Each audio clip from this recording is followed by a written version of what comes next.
Italian diplomat, author, philosopher, and historian Niccol di Bernardo de Machiavelli, often known as Nicholas Machiavel in English, lived during the Renaissance. The Prince, a political treatise that he wrote about 1513 but didn't publish until 1532, is his most famous work. Never attempt to win by force what can be won by deception.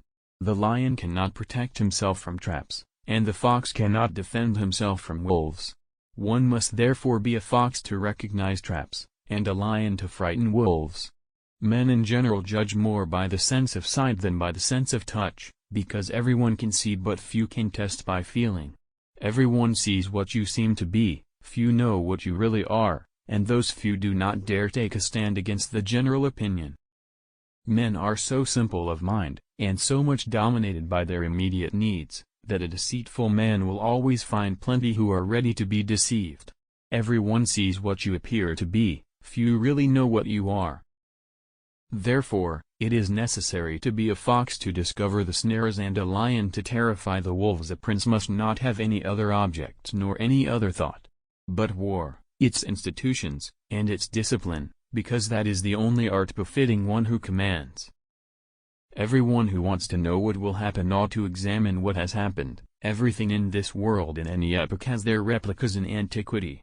My view is that it is desirable to be both loved and feared, but it is difficult to achieve both, and, if one of them has to be lacking, it is much safer to be feared than loved. Men sooner forget the death of their father than the loss of their patrimony. The best fortress which a prince can possess is the affection of his people. It is better to be feared than loved, if you cannot be both. I hold strongly to this, that it is better to be impetuous than circumspect, because fortune is a woman, and if she is to be submissive it is necessary to beat and coerce her. Therefore any cruelty has to be executed at once, so that the less it is tasted, the less it offends, while benefits must be dispensed little by little, so that they will be savored all the more. I desire to go to hell and not to heaven. In the former I shall enjoy the company of popes, kings and princes, while in the latter are only beggars, monks and apostles. For whoever believes that great advancement and new benefits make men forget old injuries is mistaken.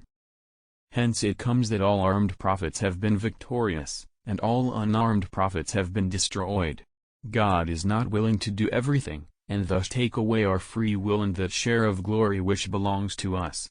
And yet we cannot define as skillful killing one's fellow citizens, betraying one's friends, and showing no loyalty, mercy, or moral obligation. These means can lead to power, but not glory.